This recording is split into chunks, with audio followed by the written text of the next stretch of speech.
Hello friends, welcome to our YouTube channel.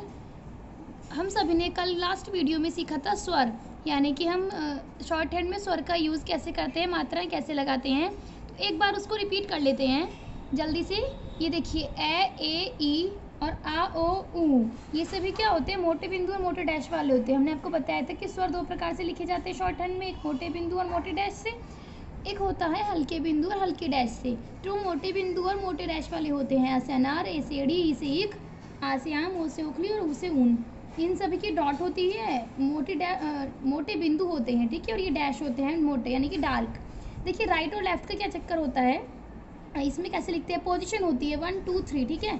तो जैसे कि जहाँ से आप किसी भी व्यंजन को बनाना शुरू करते हैं, अगर वो ऊपर से नीचे लिखा जाएगा तो उसकी फर्स्ट पोजीशन यहाँ होगी, सेकंड बीच में और थर्ड लास्ट में। अगर कोई ऊपर से नीचे लिखे जाते हैं तो फर्स्ट ये, सेकंड ये, थर्ड ये, ठीक है।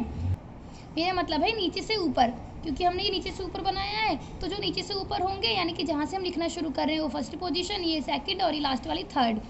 तो आपको ये पोजीशन के अकॉर्डिंग लगाने हैं। अब देखिए जिसमें शुरू में आवाज़ आती है इसकी आप लिखना है, तो आप ये प बनाएंगे, आ की आवाज़ पहले आ रही है तो इसके राइट साइड पर आ की मात्रा लगाएंगे ऐसे। अब अगर हमें लिखना है पा, तो पा लिखने के लिए प बनाकर प के बाद ये डैश लगाएंगे। समझ में आया आपको? यानी कि अगर आपको स्वर की आवाज़ पहले आती है तो आप लेफ्ट साइड पर लगाएंगे, और अगर बाद में आती है तो राइट साइड पर लगाएंगे, ठीक है। आई होप आप सभी को समझ में आ गया होगा। और ज़्यादा समझना चाहते हैं आप अच्छे से, तो आप इससे पहले वाली वीडियो ज़रूर देख लीजिएगा, जिसका लिंक आपको डिस्क्रिप्शन बॉक्स में मिल जाएगा। तो चलिए, कल हमने आपको एक्सरसाइज दी थी, आज उसको देख लेते हैं। ये एक्सरसाइज हमने आपको लास्ट क्लास में दी थी। देखिए हमको पा लिखना था इसमें, तो प बनाकर आ का जो मात्रा है यानी कि जो डैश है वो हमने फर्स्ट पोजीशन पर लगाया है, और वो भी प लिखने के बाद, यानी कि इसके राइट साइड में। फी हमें लिखना है, ये फ बनाया हमने। उसके बाद ई की मात्रा होती है वो मोटा बिंदु होता है, और वो भी थर्ड पोजीशन पर, तो ये फर्स्ट, सेकंड और ये थर्ड पोजीशन पर लिख दिया, ये बन गया फी। हमें लिखना है ला, तो ये ल लिखकर आ की मात्रा बाद में लगी हुई है, तो ये बाद में, यानी कि राइट साइड पर हमने फर्स्ट पोजीशन पर आ का डैश लगा दिया है। ये होता है लो, हमें लिखना है लो, तो ल बनाकर ओ जो होता है मोटे डैश से लिखते हैं, और सेकंड पोजीशन पर, तो हमने सेकंड पोजीशन पर ओ की मात्रा लगाई, ये बन गया लो। ये आपका हो गया ने। देखिए हमें ए लगाना है, तो एक ही स्वर के लिए हम बिंदु का यूज़ करते हैं, वो भी सेकंड पोजीशन पे। तो देखिए जो ऐसे आड़े होते हैं उनमें क्या कहते हैं, राइट लेफ्ट तो हो नहीं सकता, तो जो भी जैसे मात्रा के पास पहले आ रही है तो आप उसमें ऊपर लगा देंगे। जैसे मुझे लिखना होता आन, तो हम आन कैसे लिखते हैं, ये मैंने ना बनाया, और अगर मैंने ऊपर की तरफ, यहाँ ऊपर की तरफ आ की डैश लगाया है ऐसे, तो हम इसको पढ़ेंगे आन। अगर मुझे लिखना होता ना, तो हम ना कैसे लिखते हैं, ये ना बनाकर मैंने इसकी आ का जो स्वर है वो मैंने नीचे लगा दिया, इसको पढ़ेंगे ना। अब हमें लिखना था ने, तो क्योंकि ए की आवाज़ बाद में आ रही है ने, तो हमने न के नीचे लगाया है डॉट बीच में, ठीक है। उसके बाद हमें से लिखना है, तो ये स इस तरह से बनता है ऊपर से नीचे, तो बीच में इसकी सेकंड पोजीशन होगी ए की, इसलिए हमने यहाँ पर लिखा है, डॉट लगाया है बीच में, ये हो गया से आप दो तरीके से लिख सकते हैं, ऐसे भी और ऐसे भी। हमें लिखना है का, तो ये हल्का सा डैश बनाया यानी कि आड़ी लाइन की, तो इसे पढ़ेंगे क, और इस क में आ का डैश लगाया फर्स्ट पोजीशन पर, इसे पढ़ेंगे का। ये हो गया आपका को, इसमें ओ का स्वर है बीच में यानी सेकंड पोजीशन पर। उसके बाद हमें लिखना है जो, तो ज लिखकर ओ का डैश लगाया, इसे पढ़ेंगे जो। ये ओम, देखिए इसमें ओ पहले लिखा गया है ना, माँ से पहले, तो हम ऊपर की तरफ ओ का डैश लगाएंगे यानी कि ओ का स्वर लगाएंगे, इसे पढ़ेंगे ओम। ये हो गया आम। अब हमें लिखना है आज, तो ये ज और आ का स्वर पहले है, इसलिए हमने लेफ्ट साइड पर लगाया है, ये होता है लेफ्ट साइड, हमें लेफ्ट साइड पर आ का डैश लगाया है फर्स्ट पोजीशन पर। अब हमें लिखना है ईश, तो श से पहले हमें पहले लगानी होगा स्वर, तो हमने लेफ्ट साइड पर लगा दिया है ये ई की मात्रा यानी कि ई का स्वर थर्ड पोजीशन पर। ये हो गया आपका राम है राम, तो ये हमने बनाया र, ये देखिए र, ये म, तो रम पढ़ेंगे, जब इसमें आग का डैश लगाएंगे फर्स्ट पोजीशन पर, तो इसे पढ़ेंगे राम। ये हो गया आपका बाप, इसमें ब डार्क है और प हल्का है, और ब के बाद स्वर की आवाज़ आ रही है, इसलिए हमने बा पर आ का स्वर लगाया, हो गया बाप। साख हमें लिखना है, तो ये होता है आपका स, ये ख, और स के बाद स्वर की आवाज़ आ रही है, तो हमने यहाँ फर्स्ट पोजीशन पर लगा दिया है आ का डैश, इसको पढ़ेंगे साख। अब आप सभी इसका स्क्रीनशॉट ले लीजिए और अपनी शॉर्ट हैंड से मैच कर लीजिएगा। अगर आपको अभी किसी स्वर में या किसी व्यंजन में दिक्कत है तो आप हमें कमेंट बॉक्स में कमेंट करके पूछ सकते हैं। आइए दोस्तों, शुरू करते हैं अपनी आज की क्लास। आज हम आपको सिखाएंगे हल्के बिंदु और हल्के डैश से लिखे जाने वाले स्वर। कल हमने सीखे थे मोटे बिंदु और मोटे डैश से लिखे जाने वाले स्वर। ये है देखिए हल्के बिंदु। तो इनमें क्या होता है, जैसे मोटे डैश से लिख रहे थे हम अ से अनार, ए से एड़ी और बड़ी से ईख। हल्के बिंदु से, मोटे बिंदु से लिख रहे थे हम वो। आज हम लिखेंगे हल्के बिंदु से, जिसमें है ऐ से ऐनक, औ से औरत और छोटी ई से इमली। ये आपके हल्के बिंदु से लिखे जाते हैं। देखिए इस तरह से हल्का बिंदु लगाएंगे तो इसको पढ़ेंगे हम ए से ऐनक, औ से औरत और ई से इमली। अगर मैं इधर मोटा बिंदु लगाऊंगी तो मोटे बिंदु से आप पढ़ेंगे अ से अनार, ए से एड़ी और ई से ईख, जो हमने आपको पिछली वीडियो में सिखाया था। इसी तरह से आप अगर हल्का डैश लगाएंगे तो हम उसको पढ़ेंगे आ से आम, सॉरी आ से आम नहीं, इसको पढ़ेंगे हम आई या फिर आई, जिसमें बड़ी की मात्रा है आई, ठीक है। और इसको हम पढ़ते हैं अंग, ये होता है हमारा ऊ। तो ये मोस्टली ज़्यादा यूज़ नहीं आते हैं, आपको ऊ ज़्यादा यूज़ आता है, लेकिन फिर भी इन दोनों को सीखना ज़रूरी होता है, जैसे कि हमें, जिससे हम आगे और अच्छे से लिख सकें, ठीक है। तो अब हम देखते हैं हल्के डैश से लिखने वाले, जैसे कि आई, अंग और ऊ। तो देखिए वहाँ पर क्या था, मोटे डैश में आ से आम, ओ से ओखली और ऊ से ऊन। तो यहाँ पर वो नहीं है, यहाँ पर हल्के डैश वाले हैं आई, अंग और ऊ। इनको भी पोजीशन के अकॉर्डिंग लगाना है। फर्स्ट पोजीशन पर तो आप क्या लगाएंगे, अगर आप हल्का बिंदु लगाते हैं तो आप उसे पढ़ेंगे ए। अगर आप लगाते हैं हल्का डैश, इसे पढ़ेंगे आई।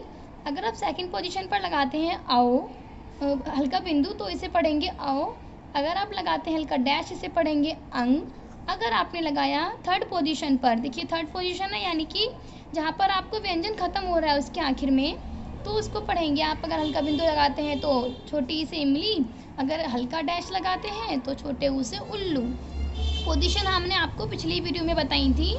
जैसे कि ये हम लिखते हैं प, अगर इसकी पोजीशन, जैसे कि इसकी पोजीशन डाउनवर्ड है तो इसमें फर्स्ट पोजीशन ये हो गई, सेकंड ये और थर्ड ये, क्योंकि जहाँ से हम किसी व्यंजन को लिखना शुरू करते हैं वो उसकी फर्स्ट पोजीशन होती है, जहाँ ख़त्म करते हैं वो थर्ड पोजीशन। तो एक बार आप इससे पहले वाली वीडियो देख लीजिएगा, जिसका लिंक आपको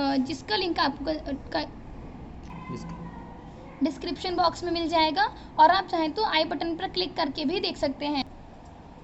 तो जैसे हमें लिखना है अंडा, तो हम ड बनाएंगे, हमने बनाया ड।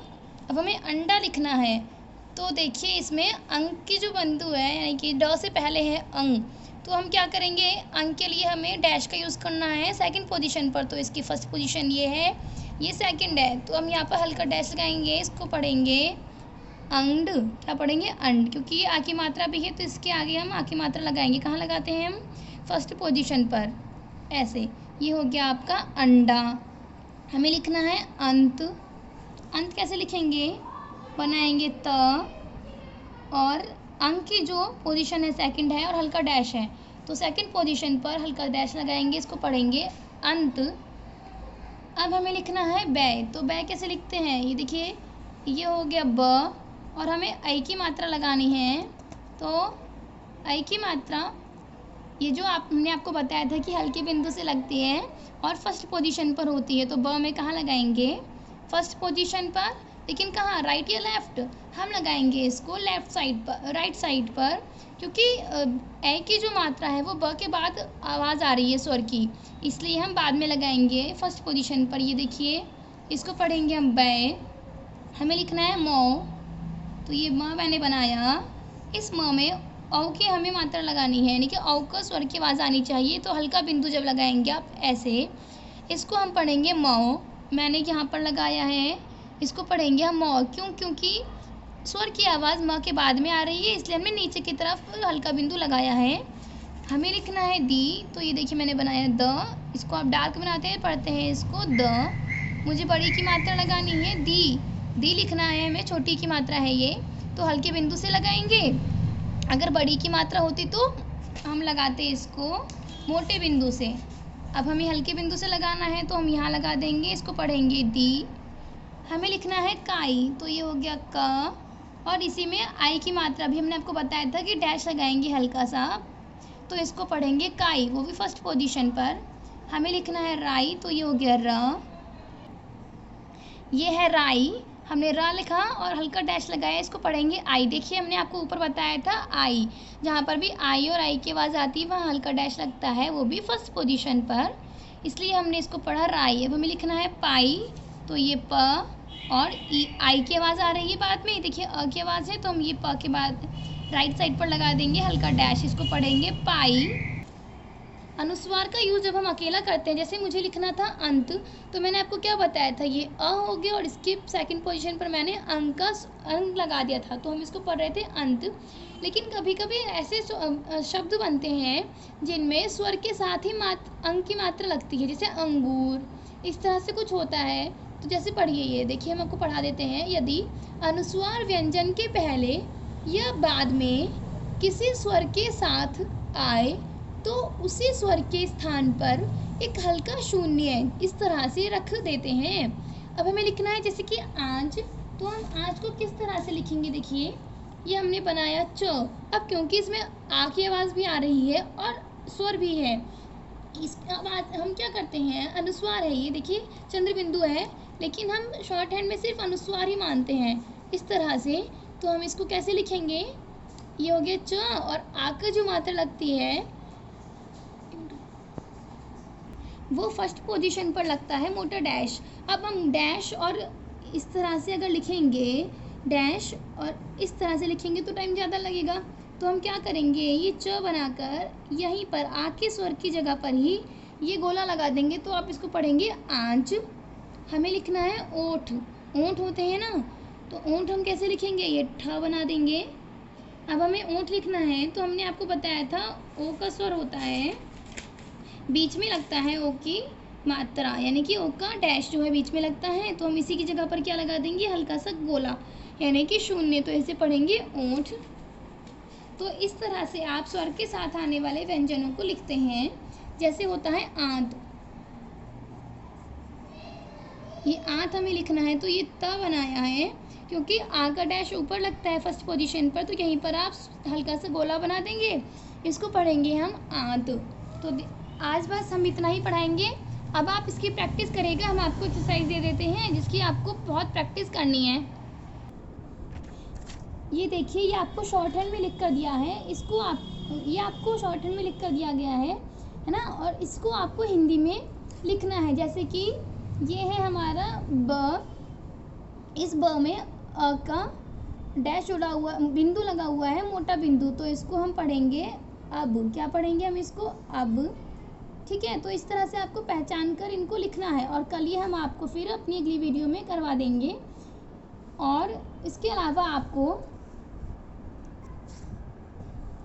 ये आपको हिंदी में दिया गया है, इसको आपको संकेत लिपि में यानी कि शॉर्ट हैंड में लिखना है। तो आप जितनी ज़्यादा हो सके उतनी ज़्यादा प्रैक्टिस करिए, तभी आप इसको अच्छी तरह से सीख पाएंगे।